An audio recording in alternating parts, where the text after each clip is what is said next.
안녕하십니까. 월간조선의 조성원입니다. 저희 월간조선 2020년 2월호 마감이 이제 오늘부로 끝이 났습니다. 이제 2020년 2월호 책이 나왔는데요. 따끈따끈한 새 책입니다. 저는 이번 달에 지금 톱기사로 올라와 있는 의료사회주의자 이진석 신임 청와대 국정상황실장의 파워라는 제목의 기사를 썼습니다. 왜 이 사람이 기사를 썼느냐? 최근 가장 정치권의 핵심 논란으로 빚어지고 있는 이른바 울산시장 선거 개입 의혹 사건, 여러분들이 언론 보도를 통해 잘 아실 텐데요. 여기에 그 송병기 울산시 부시장 수첩에 바로 이진석 실장의 이름이 등장을 한 겁니다. 사실 이 사람에 대해서는 잘 알려진 바가 지금 현재까지 없습니다.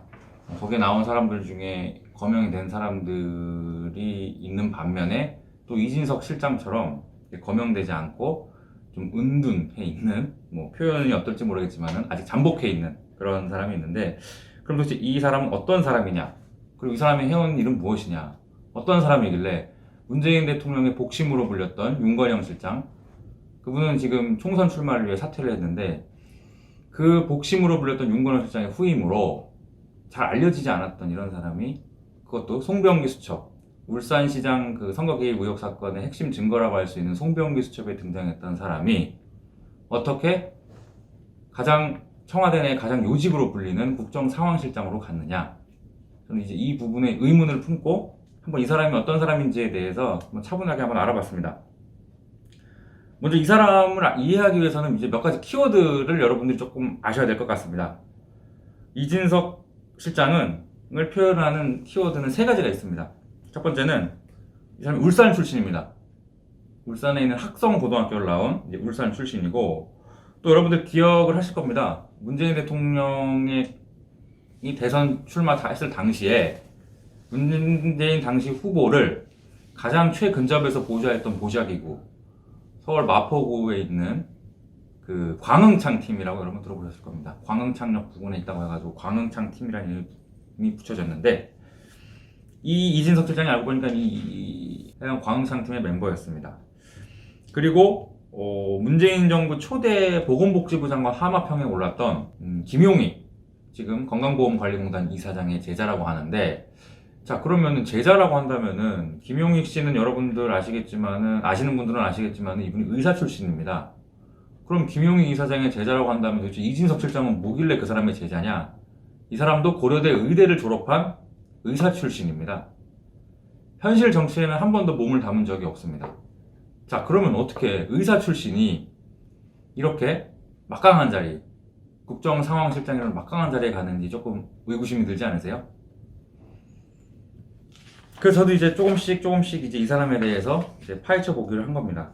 그러면 일단은 가장 중요한 거는 송병기 수첩에 이 사람이 어떻게 등장을 했느냐 라는 걸 알아볼 필요가 있어가지고 제가 이 송병기 수첩을, 지금 언론에 보도되고 있는 송병기 수첩은 사실 수첩의 원본이 아니라 김기현 울산시장, 그러니까 송철호 후보로 인하여 이제 송철호 후보 측의, 이건 자유한국당 쪽의 주장이죠. 송철호 후보 측에 의하여 이제 부정선거로 인해서 낙선을 했다고 주장을 하는 김기현 전 울산시장이 자필로 적은 필사본이 지금 우리가 언론 보도를 통해서 접하고 있는 송병기 수첩의 실체입니다. 자, 이 송병기 수첩을 제가 구해갖고 읽어봤더니, 그러니까 송병기 수첩의 필사본이죠. 정확히 말하면요. 필사본에 이 이진석 실장이 2번 등장을 합니다. 그 당시는 비서관입니다. 이 사람이, 이진석 실장이 청와대에서 2개의 직책을 역임을 하다가 국정상황실장으로 갔는데, 첫 번째 직책이 사회정책조정비서관, 두 번째가 사회정책비서관이라고 첫 번째가요. 두 번째가 정책조정비서관입니다. 2017년 10월 10일자 송병기 수첩에 산재모 병원이 김기현 시장이 공약으로 내세웠다가 정부가 예비 타당성 사업에서 탈락을 시켜가지고 김기현 후보가 이제 불이익을 받았다고 주장하는 공약 중 하나인 바로 산재모 병원입니다. 송병기 수첩에 이 산재모 병원하고 화살표 한 다음에 이진석 사회정책비서관 이렇게 표시가 되어 있습니다. 두 번째는 언제냐? 2018년 3월 31일입니다. 여기에는 이진석 비서관 BH회의라고 이렇게 적혀 있습니다. BH는 여러분들 아시겠지만 블루하우스, 청와대를 의미를 하는 겁니다. 그러면서 여기에 총 사업비 2천억 원, 뭐 부지 매입비, 시 부담 가능, 뭐 이런 식으로 해서 몇 가지 메모가 기재가 돼 있고, 또 울산시가 이 2천억 원의 사업을 추진하는 데 있어서 울산시 쪽에서 부담해야 되는 돈을 준비해야 된다, 뭐 이런 요지의 기술도 있습니다. 자, 그래서 자유한국당은 이 수첩에 대해서 지금 이진석 실장이 등장하는 이 수첩 내용에 대해서 뭐라고 주장을 하느냐? 이 2천억 원의 사업비가 들어가는 사업이 바로 송철옥 시장이 그 당시 공약으로 내세웠던 바로 공공병원이었다는 주장을 하고 있는 겁니다. 근데 이제 이 논란을 잠재울 수 있는 방법은, 그럼 실제로 송철옥 시장이 공약을 한 그 공공병원 사업비와 이 메모에 적혀있는 2천억 원이 일치하는지 여부만 알아보면은 이 논란은 상당히 간단하게 잠재울 수 있다는 판단이 들어갔고, 검색을 해봤더니만 2019년 11월 28일 날, 그러니까 작년이죠, 작년 말에 울산시가 산업재해 공공전문병원 건립을 위한 사업비 2,059억 원이 확정이 됐다고 밝혔습니다. 그러면서 이를 전한 언론이 뭐라고 또 덧붙였느냐? 이 사업은 올해 1월 29일 예비 타당성 면제 사업으로 선정됐다라고 명시를 한 겁니다. 자, 금액이 2,059억 원, 송병 수첩에 등장하는 이진석 비서관과 함께, 그 당시 비서관이죠, 함께 등장하는 2천억과 울산시가 최종 확정 발표한 공공병원 사업비 2,059억, 거의 일치하는 수치입니다. 게다가 예비 타당성 면제 사업으로 선정됐다는 건 역시 그간에 정황하고 정확히 일치하는 대목입니다. 그럼 이진석 실장이 도대체 왜 이 공공병원을 추진했느냐라는 의문이 하나 남습니다. 그래서 이 사람이 의사 출신이니까 혹시 그거와 연관이 되어 있지 않겠느냐 해서 찾아본 결과, 이진석 실장이 알고 보니까 상당한 공공병원의 전문가였음이 확인이 됐습니다. 뭐 워낙 내용이 많아가지고 이걸 다 소개해드릴 수는 없고, 뭐 공공병원의 바람직한 발전을 위한 과제를 참여연대 사회복지위원회, 요 제목 방금 말씀드린 요 글의 제목이 공공병원의 바람직한 발전을 위한 과제라는 제목의 글을 참여연대 사회복지위원회라는 사이트에다가 게재를 하기도 했었고, 또 시사인이라는 시사주간지가 있죠, 주진우 씨가 예전에 몸담았던, 여기에다가는 공공병원 적자는 건강한 적자라는 글을 기고를 하기도 했었고, 이진석 실장이 만든 자료 중에는 공공의료의 개념 전환과 국립대 병원의 역할, 한국과 외국의 공공의료 등등의 자료를 만들었던 거를 확인을 했습니다. 이 정도면은 상당한 전문성을 갖춘, 더군다나 의사 출신이니까요, 상당한 전문성을 갖춘 공공병원의 전문가라는 결론을 내릴 수가 있었습니다. 자, 그리고 이 이진석 국정상황실장의 이름이 또 등장을 했던 시기가 있었는데, 그때가 언제냐? 바로 지난해 국정감사 때였습니다. 이때 보건복지위원회에서는 한 가지 논란이 되는 사건이 있었습니다. 이게 중앙 언론에는 보도가 잘 안 됐는데, 한약 처벽 급여화라는 이슈를 두고서는 한의학계와 청와대가 유착이 돼 있다. 그러니까 한마디로 한약 처박 급여화라는 거는 이게 좀 한약을 이제 조제를 해서 했을 경우에도 이제 의료보험을 적용시켜 주겠다는 겁니다. 한마디로 정부에서 이제 보조를 해주겠다는 거죠. 그거를 이제 대한한의학협회가 이제 그거를 추진을 함에 있어서 청와대에 이 한약 처박 급여화를 추진할 수 있도록 한다는 어떤 미략 비슷한 게 있었다라는 의혹이 국정감사에서 제기가 된 겁니다. 그런데 이제 여기서 이제 자유한국당 김순례 위원하고, 그 다음에 대한한의사협회 회장인 최여경 씨하고 이제 막 이걸 가지고서 설전을 벌이는 게 국회 회의록에 나와 있습니다. 이때 김순례 의원이 보건복지위원이었죠. 이분이 하나의 녹음 파일을 그 당시 국정감사에서 공개를 했습니다. 그러면서 뭐냐면은, 이 내용이 뭐냐, 이진석 실장을 언급을 한 내용이었습니다. 핵심 요지는 이겁니다. 이 최여경 씨가, 그러니까 대한한의사협회장이죠. 최여경 씨가, 그리고 대한한의사협회 임원진들이 이진석 씨를 만났고, 이진석 비서관이죠, 그 당시에. 여기서 만난 자리에서 처박급여와 약속을 받았다, 이런 말들이 녹취에 나온다는 겁니다. 자, 청와대 비서관이, 여기서 그러면 중대한 문제가 하나 제기가 됩니다. 청와대 비서관이 이렇게 중대한 문제를 직접 결정을 할 수 있는지 없는지 여부가 저는 잘 모르겠습니다. 비서관이라고 한다면 대통령을 보좌하는 자리임일 텐데요. 정책을 집행하는 거는 일선 부처에서 하는 거지 비서관과 이걸 한다는 거. 만약에 이게 사실이라면 청와대가 상당히 많은 어떤 정책, 특히 의료 정책이라고 할 수 있겠죠. 의료 정책까지도 관여를 하는 게 아닌가 하는 의구심을 낳는 대목입니다. 자, 그래서 그럼 이 한약 처방 급여화는 또 어떻게 실행이 되고 있는가 또 찾아봤습니다.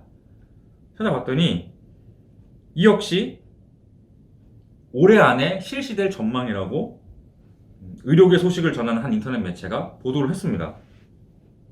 그래서 관련된 일정이 건강보험정책심의위원회에도 이미 보고가 됐고 빠르면 올해 안에 시범사업이 실시될 가능성이 높다는 그런 보도가 나온 겁니다. 그렇다면 한약 처방급여화 역시 시행 초읽기에 들어간 셈입니다. 자, 그럼 정리를 하면은 앞서 송철호 시장의 공약이었던 공공병원 역시 이진석 비서관에 등장하는 메모를 토대로 추정을 해봤을 때 그거는 이미 사업이 시행이 되고 있는 겁니다. 또한 이 한약 처방 급여화도 올해 중으로 실시될 가능성이 매우 높다는 보도가 나온 겁니다. 그렇다면 이진석 비서관은 정말 의료정책의 미다스의 손인 걸까요? 뭐 그런 의구심이 들었습니다. 그리고 이 이진석 실장을 언급을 할 때 빼놓을 수 없는 사람이 아까 말씀드린 김용익 건강보험관리공단 이사장입니다. 현재 이 사람이 서울대 의료관리학 교실 여기 출신인데 이진석 실장도 공교롭게도 이곳 출신입니다. 그래서 이 정부에서 이곳 출신들의 약진이 의료계 내에서 아주 두드러졌다는 보도가 나왔습니다. 뭐 국립의료원장, 그 다음에 그 심평원이라고 불리죠, 우리가. 건강보험심사평가원, 이제 의료 그 수가 같은 거를 이제 책정하는 기관이 이제 심평원이라는 곳인데, 이 심평원의 이사, 감사가 다 이 김용익 이사장과 이진석 실장이 몸담았던 서울대 의대 의료관리학교실 출신들이다. 뭐 이런 얘기들이 떠돌았었습니다. 그래서 이렇게 이진석 실장이 추진한 것으로 추정되는 정책들이 이제 가시화가 되고 있고 또 하나는 이제 실현이 됐는데, 그럼 도대체 이진석 실장은 어떤 사람인가 라고 봤더니만 이분이 2015년 4월에 대한의사협회 의료정책연구소 연구조종실장으로 선임된 적이 있습니다. 거기서 약 1년 정도 재임을 했는데 이때 의사들이 들고 일어났습니다. 왜 들고 일어났느냐? 이진석 교수가 한마디로 의료정책 사회주의자, 그러니까 기존의 의사들이 추구하는 방향하고 정반대의 주장을 하고 있다는 겁니다. 그러면은 이 내용을 제가 한마디로 요약을 해드리면은 지금 현재 문재인 정부가 내세웠던 문재인 케어의 주장과 문재인 케어가 담고 있는 내용과 이진석 씨가 주장을 해왔던 내용들이 상당 부분 일치를 합니다. 그래서 뭐 포괄수가제도 찬성을 하는 입장이고 이진석 실장은 강제지정제, 요양기관 강제지정제도 찬성하는 입장. 그러니까 한마디로 의료 정책에 있어서 정부의 입김이 많이 들어가야 된다. 뭐 이제 이런 취지의 주장들을 많이 한 겁니다. 자, 그러면 이진석 국정상황실장을 발탁한 배경에 대해서 우리가 정치적으로도 한번 분석을 해볼 필요가 있습니다. 지금 울산시장 선거 개입 사건으로 청와대와 검찰이 강대강 대치를 하고 있는 상황입니다. 그런 상황에서 송병기 수첩에 등장했던 이진석 씨를 국정상황실장으로 발탁했다. 이거는 청와대가 검찰에 굴복하지 않겠다는 의지를 피력한 것이기도 할 겁니다. 또한 이진석 실장은 검찰에 소환 통보를 받았는데 이에 불응을 했다는 그 언론 보도가 나오기도 했습니다. 이거는 이진석 실장의 어떤 파워를 유추할 수 있는 대목이 아닐까 싶습니다. 뭐 광흥창 팀이라는 거는 당연한 거고, 광흥창 팀 윤건영 실장도 광흥창 팀이었는데 그 사람이 이어서 또다시 광흥창 팀 출신을 국정상황실장에 임명을 했다는 거는 청와대가 국정의 고삐를 더욱더 강하게 쥐겠다. 뭐 이런 의지가 담긴 게 아닌가 싶습니다. 그래서 제가 이진석 실장한테 이제 발언을 청구를 했습니다. 이러이러한 내용들이 다 사실이냐 했더니만 이분은 카카오톡 메시지에도 답변을 하지 않고, 제가 보낸 문자 메시지에도 답변을 하지 않고, 제가 전화를 걸었음에도 답변을 하지 않았습니다. 그 밖에 이분과 관련된 자세한 내용은 우리 월간조선 2020년 2월호를 한번 구매해서 읽어보시면은 좀 더 이해하시는 데 도움이 되리라 생각을 합니다. 덧붙여서 드리고 싶은 말씀은 제가 이 방송을 나오면서 드리지 못한 얘기가 한 두 개가 있습니다. 바로 우리 월간조선 TV 구독 버튼을 좀 많이 좀 눌러주십사 하는 겁니다. 구독 버튼을 누르기 위해서는 여러분들께서 저희 떠있는 지금 영상들, 저희 월간조선 기자들이 그동안 촬영했던 영상들을 여러분들의 카카오톡 단체 카톡방이나 이런 데 많이 좀 이렇게 전파를 하셔가지고 구독을 좀 유도해 주십사 부탁을 드립니다. 그리고 저희 월간조선은 역시 우리 독자 여러분들의 제보가 없이는 이런 두꺼운 잡지를 만드는데 상당히 한계가 있습니다.